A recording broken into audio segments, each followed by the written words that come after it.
नमस्ते दोस्तों, वैदिक वाटिका चैनल में आपका हार्दिक स्वागत है। क्या वाकई में हम जान सकते हैं कि हमारे पिछले जन्म में हमारा जन्म कैसे और कहां हुआ था? क्या हम यह जान सकते हैं कि हमने पिछले जन्म में कौन कौन से कर्म किए थे? क्या हमारे कर्म अच्छे थे या बुरे? यह सवाल जितना दिलचस्प लगता है उतना ही गहरा और रहस्यमयी भी है। इसका जवाब है हाँ, हम यह जान सकते हैं। हिंदू धर्म के पवित्र ग्रंथों और पुराणों में इस बात का स्पष्ट उल्लेख है कि हम अपने पिछले जन्म के कर्मों को समझ सकते हैं और यह भी जान सकते हैं कि हमारा जन्म कहां और कैसे हुआ था। आज की इस विशेष चर्चा में हम इस गूढ़ विषय को विस्तार से समझेंगे और उन तरीकों को जानेंगे जिनसे हम अपने पिछले जन्म के रहस्यों को उजागर कर सकते हैं। आज हम हिंदू धर्म के ग्रंथों जैसे वेद, उपनिषद, भगवद गीता और पुराणों में वर्णित पुनर्जनन और कर्म सिद्धांत की बात करेंगे। साथ ही हम एक रोचक कथा के माध्यम से यह समझेंगे कि भगवान विष्णु ने अपने प्रिय भक्त गरुड़ को इस विषय पर क्या उपदेश दिया। इसके बाद हम उन सरल और प्रभावी तरीकों पर चर्चा करेंगे जिनसे आप अपने पिछले जन्म के बारे में जान सकते हैं और अपने वर्तमान जीवन को बेहतर बना सकते हैं। तो चलिए इस आध्यात्मिक यात्रा की शुरुआत करते हैं। हिंदू धर्म में पुनर्जनन और कर्म का सिद्धांत आत्मा की अमरता और उसके निरंतर जन्म मरण के चक्र पर आधारित है। यह विश्वास है कि आत्मा एक शरीर को छोड़कर दूसरे शरीर में प्रवेश करती है और यह प्रक्रिया उसके कर्मों के आधार पर तय होती है। हमारे वेद, उपनिषद, भगवद गीता और पुराण इस सिद्धांत को विस्तार से समझाते हैं। आइए इन ग्रंथों में क्या लिखा है इसे संक्षेप में देखते हैं। 1. ऋग्वेदम और यजुर्वेद में आत्मा की अमरता और कर्मों के फल का उल्लेख है। बृहदारण्यक उपनिषद और छांदोग्य उपनिषद में कर्म और पुनर्जनन का स्पष्ट वर्णन मिलता है। इनमें बताया गया है कि आत्मा अपने पिछले कर्मों के आधार पर नया जन्म लेती है। अच्छे कर्म स्वर्ग या उत्तम योनि की ओर ले जाते हैं, जबकि बुरे कर्म नरक या निम्न योनियों की ओर। 2. भगवद गीता में भगवान श्री कृष्ण अर्जुन को समझाते हैं, जैसे मनुष्य पुराने वस्त्रों को त्याग कर नए वस्त्र धारण करता है, वैसे ही आत्मा पुराना शरीर छोड़कर नया शरीर धारण करती है। अध्याय 2, श्लोक 22। यह पुनर्जनन का सबसे स्पष्ट और सुंदर वर्णन है। गीता में यह भी कहा गया है कि कर्मों का फल अवश्य भोगना पड़ता है और यह फल पिछले जन्मों के कर्मों से भी प्रभावित होता है। गरुड़ पुराण में मृत्यु के बाद आत्मा की यात्रा, कर्म फल और पुनर्जनन का विस्तृत वर्णन है। इसमें बताया गया है कि आत्मा अपने कर्मों के आधार पर स्वर्ग, नरक या नया जन्म प्राप्त करती है। भागवत पुराण में राजा भरत की कथा प्रसिद्ध है, जो अपने पिछले जन्म के कर्मों के कारण हिरण के रूप में जन्म लेते हैं। यह कथा कर्म और पुनर्जनन के सिद्धांत को समझाने में महत्वपूर्ण है। विष्णु पुराण और मायबाग्नि पुराण यह में भी कर्म और पुनर्जनन का वर्णन मिलता है। इन ग्रंथों से यह स्पष्ट है कि हिंदू धर्म में पिछले जन्म और कर्मों का गहरा महत्व है। लेकिन सवाल यह है कि क्या हम वाकई अपने पिछले जन्म को जान सकते हैं, और यदि हां तो कैसे? इसके लिए हमें भगवान विष्णु और गरुड़ की एक पौराणिक कथा की ओर रुख करना होगा, जिसमें भगवान विष्णु ने इस रहस्य को उजागर किया। एक समय की बात है जब भगवान विष्णु अपने सिंहासन पर वैकुंठ में विराजमान थे। उनके प्रिय भक्त और वाहन गरुड़ उनके समक्ष खड़े थे।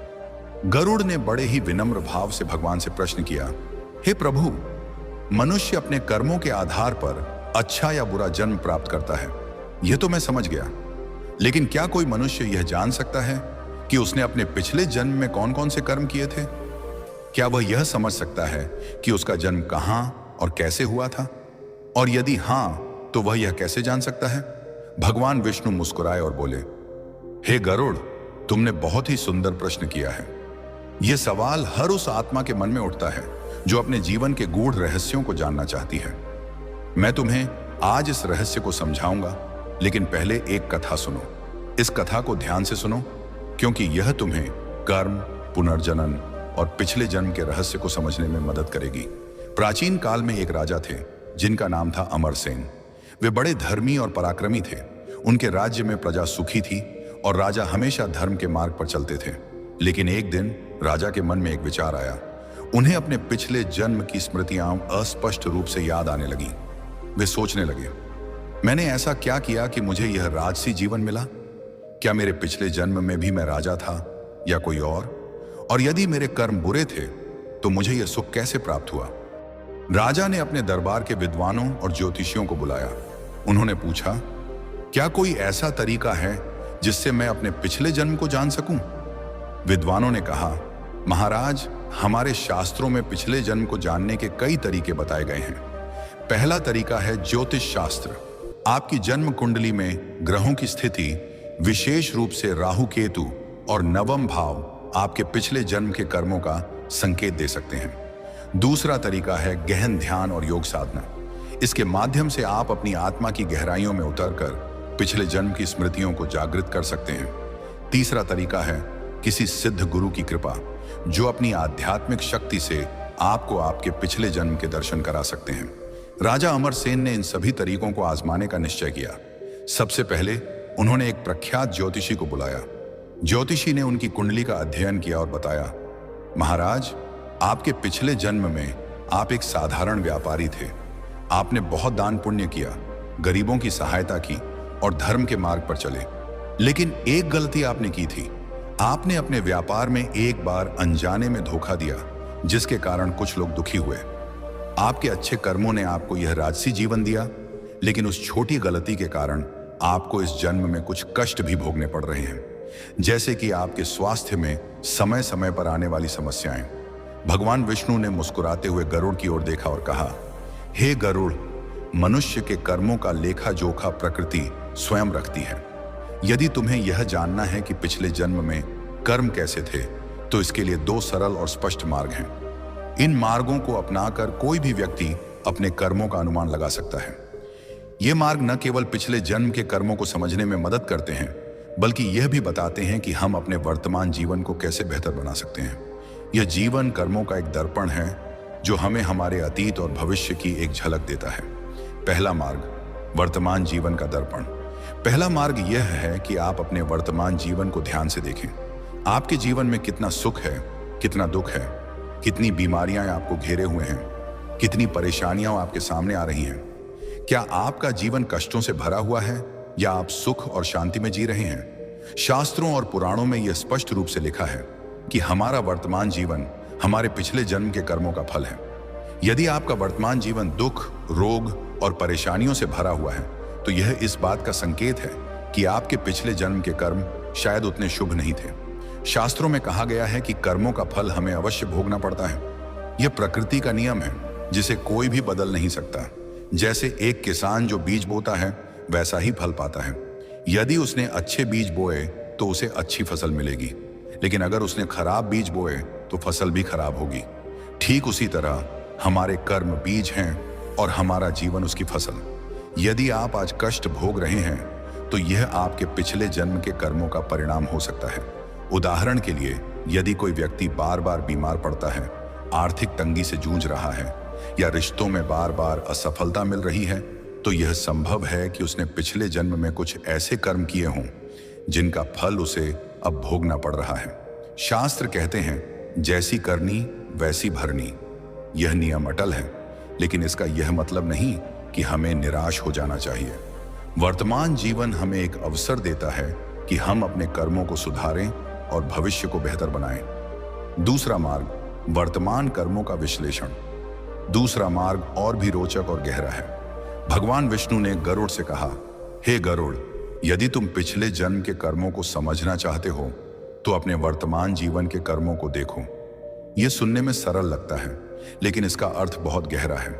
हमारे वर्तमान कर्म हमारे पिछले जन्म के कर्मों का एक प्रतिबिंब हो सकते हैं।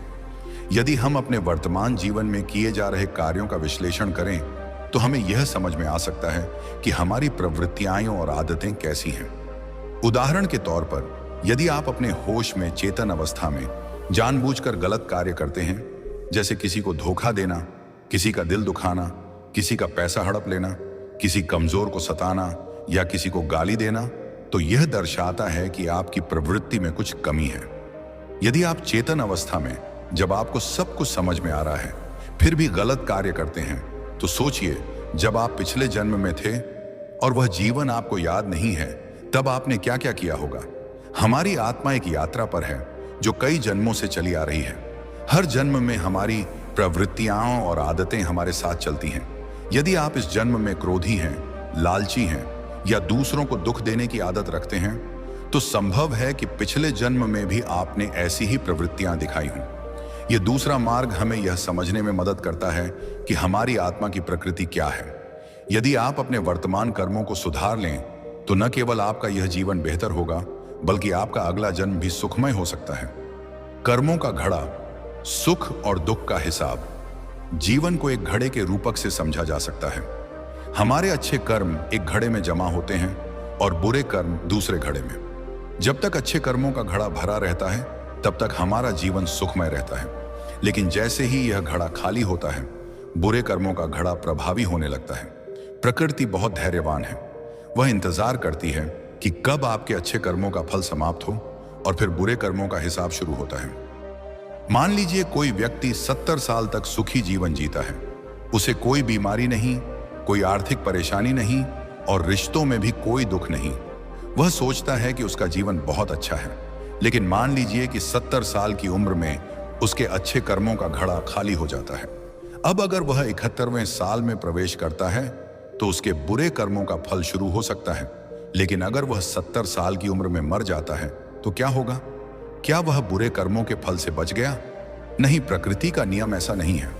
अगले जन्म में वह उन बुरे कर्मों का फल भोगेगा।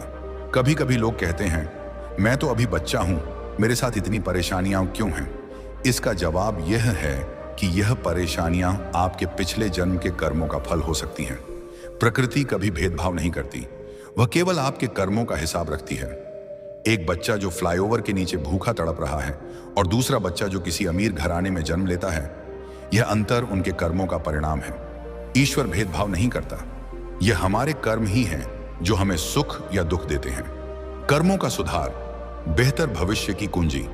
यह समझना महत्वपूर्ण है कि कर्मों का नियम हमें निराश करने के लिए नहीं है, बल्कि हमें प्रेरित करने के लिए है। यदि आप अपने वर्तमान जीवन में अच्छे कर्म करते हैं, जैसे दूसरों की मदद करना, सत्य बोलना, दया और करुणा दिखाना, तो आप अपने भविष्य को बेहतर बना सकते हैं। शास्त्रों में कहा गया है, अच्छे कर्मों का फल अवश्य मिलता है। यदि आप आज अच्छे कार्य करते हैं, तो आपका अगला जन्म सुखमय होगा। उदाहरण के लिए, यदि आप किसी भूखे को भोजन देते हैं, किसी दुखी व्यक्ति को सांत्वना देते हैं या किसी कमजोर की सहायता करते हैं, तो ये कार्य आपके अच्छे कर्मों के घड़े को भरते हैं। यह घड़ा जितना भरेगा, उतना ही आपका जीवन सुख और शांति से भरा रहेगा। इसके विपरीत, यदि आप दूसरों को दुख देते हैं, धोखा देते हैं या क्रोध और लालच में फंस जाते हैं, तो आप अपने बुरे कर्मों के घड़े को भर रहे हैं, जिसका फल आपको भविष्य में भोगना पड़ेगा। प्रकृति का नियम बहुत स्पष्ट है, जैसा आप करोगे वैसा ही आपको मिलेगा। यह नियम न तो पक्षपात करता है, न ही किसी को विशेष छूट देता है। चाहे आप अमीर हों, गरीब हों, बड़ा हों या छोटा, प्रकृति आपके कर्मों के आधार पर ही आपको फल देती है। शास्त्रों में कहा गया है, कर्मण्येवाधिकारस्ते मां फलेषु कदाचन, अर्थात तुम्हें केवल कर्म करने का अधिकार है, फल की चिंता मत करो। लेकिन इसका यह मतलब नहीं कि फल मिलेगा ही नहीं। फल अवश्य मिलेगा और वह आपके कर्मों के अनुरूप होगा। इसलिए हमें अपने कर्मों को शानदार बनाना चाहिए। हर दिन एक नया अवसर है अपने जीवन को बेहतर बनाने का। यदि आप अपने वर्तमान कर्मों को सुधार लेते हैं, तो आप न केवल इस जन्म को सुखमय बना सकते हैं, बल्कि अपने अगले जन्म को भी शानदार बना सकते हैं। अंत में भगवान विष्णु ने गरुड़ से कहा, हे गरुड़, कर्म ही मनुष्य का सच्चा साथी है। यह न कभी धोखा देता है, न कभी छोड़ता है। मनुष्य को चाहिए कि वह अपने कर्मों को शुद्ध और शानदार बनाए, ताकि उसका जीवन सुख और शांति से भरा रहे। हमारा जीवन एक यात्रा है, जिसमें हर कर्म एक कदम है। यदि हम सही दिशा में कदम उठाते हैं, तो हमारा गंतव्य सुखमय होगा। लेकिन यदि हम गलत रास्ते पर चलते हैं, तो हमें दुख और कष्ट भोगने पड़ सकते हैं। इसलिए अपने कर्मों को सुधारें, दूसरों के लिए अच्छा करें और प्रकृति के नियम के साथ सामंजस्य बिठाएं। यही जीवन का सच्चा रहस्य है। यह सुनकर राजा को आश्चर्य हुआ। उन्होंने फिर एक योगी की शरण ली और गहन ध्यान शुरू किया।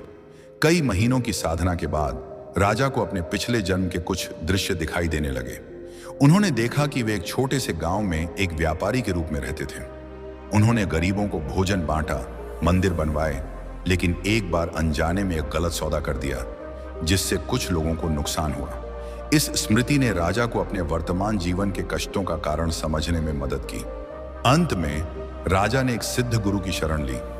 गुरु ने अपनी आध्यात्मिक शक्ति से राजा को उनके पिछले जन्म के पूर्ण दर्शन कराए। राजा ने देखा कि उनके कर्मों का लेखा जोखा यमलोक में रखा गया है और उनके अच्छे कर्मों का घड़ा अभी भरा हुआ है, जिसके कारण उन्हें यह राजसी जीवन मिला। लेकिन गुरु ने यह भी चेतावनी दी, हे राजा, अब तुम्हें अपने वर्तमान कर्मों पर ध्यान देना होगा। यदि तुम अब भी धर्म के मार्ग पर चलोगे तो अगला जन्म और भी उत्तम होगा। लेकिन यदि तुम अहंकार या लोभ में पड़ गए तो अगले जन्म में तुम्हें कष्ट भोगना पड़ सकता है। भगवान विष्णु ने गरुड़ से कहा, हे गरुड़, राजा अमरसेन की कथा से यह समझो कि पिछले जन्म को जानना संभव है, लेकिन उससे भी महत्वपूर्ण है अपने वर्तमान कर्मों को शुद्ध करना। मनुष्य अपने पिछले जन्म को ज्योतिष, ध्यान और सिद्ध गुरु की कृपा से जान सकता है, लेकिन सच्चा ज्ञान यह है कि तुम अपने वर्तमान जीवन को देखकर अपने पिछले कर्मों का अनुमान लगा सकते हो।